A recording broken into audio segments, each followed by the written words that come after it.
Britaniýanyň The Economist Intelligence Unit barlag merkezi dünýä ýurtlarynyň demokratiýa görkezijileri boýunça ýyllyk indeksini çap etdi. Onda dünýäniň 167 ýurdunyň hökümet dolandyryşyndakydemokratiýa derejelerine baha reýting berilýär. Öňki ýyllarda bolşýary Türkmenistan bu reýtingde demokratiýa boýunça iň ýyldaky ýurtlaryň arasyndaky orny saklaýar we bu gezek 162-nji orny aldy. The Economist Intelligence Unit neşri 2011-nji ýylda Türkmenistany dünýä ýurtlarynyň demokratiýanyň görkezijisi boýunça çap eden hasabatynda iň awtoritar rejimli ýurtlaryň arasynda ýyzdan 3-nji orunda çat bilen Demokratik Koreýadan soňky ýerde goýdy. 2019-njy ýylyň netijeleri boýunça Türkmenistan demokratiýa babatynda ýyzdan 6-njy orny eýeledi.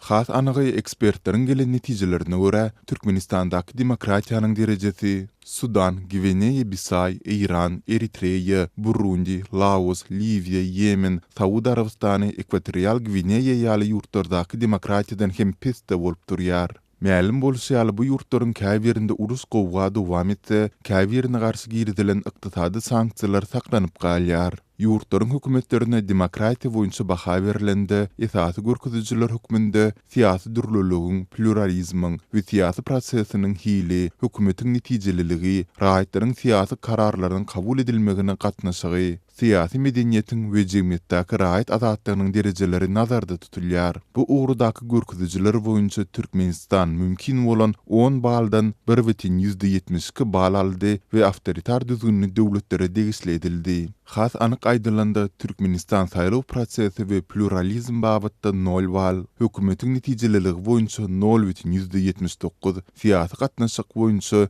2,22, siýasy medeniýetde 5, raýat azatlygy meselesinde 0,59 bal aldy. Hökümetler alan ballary esasında 4 topara, dogly demokratiýa, dogly däl demokratiýa, garşy rejim, awtoritar rejim diýen toparlara bölünýär. Barlag netijesinde 167 hökümet dolandyryşynyň içinde demokratiýa derejeleri Türkmenistandan hem ýaramaz ýurtlar höküminde diňe Çad, Siriýa, Merkezi Afrikan Respublikasy, Kongo Demokratik Respublikasy we Demokratik Koreýa görkezilýär. Barlagyň görkezijileri esasında Norwegiýa, Islandiýa, Şweçiýa, Täze Zelandiýa, Finlandiýa, Irlandiýa, Daniýa, Kanada, Awstraliýa we Şwitsariýa demokratiýa derejeleri iň ýokary bolan ýurtlar bolup çykdy. Reýtingde Türkmenistanyň ýakyn goňşularynyň biri bolan Gazagystan 139-njy, Russiýa 134-njy we Türkiýe 110-njy orny aldy.